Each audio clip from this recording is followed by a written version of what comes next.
கிட்டத்தட்ட வந்து ஒரு 2,00,000 பிரதிகள் மேலே வந்து விற்று ஒரு பெரும் சாதனை ஏற்படுத்திய ஒரு புத்தகம். அது ஒரு நிஜ வாழ்க்கையை வந்து மையமாக இங்கேருந்து கேரளத்திலிருந்து அரபு நாடுகளில் போய் சிக்கி ஒரு ஆட்டு தொழுவத்தில் மாட்டிக்கொண்ட ஒரு இளைஞனின் கதை. அதுக்கப்புறம் அவன் எப்படி மீண்டு வந்தாங்கிறது தான் உண்மையான கதை. பக்கத்தில் கேமரா வச்சு எப்படி எடுப்பாங்களோ ஸோ அந்த மாதிரி பக்காவாக எடுத்துருக்குறாங்க இந்த டீம்.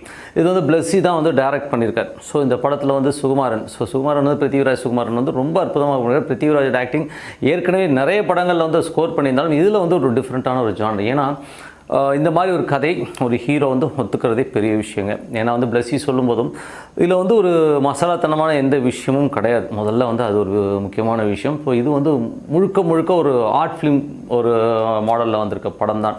ஏன்னா ஒருத்தனுடைய வாழ்க்கையை பக்கத்தில் இருந்தே வந்து படம் பிடிச்ச மாதிரி இருக்குது இந்த படம். இதில் வந்து பார்த்திங்கன்னா ஒருத்தன் வந்து போய் மாட்டிக்கிறான். ஸோ அவனை வந்து குடும்பத்தின் வறுமை காரணமாக வீட்டை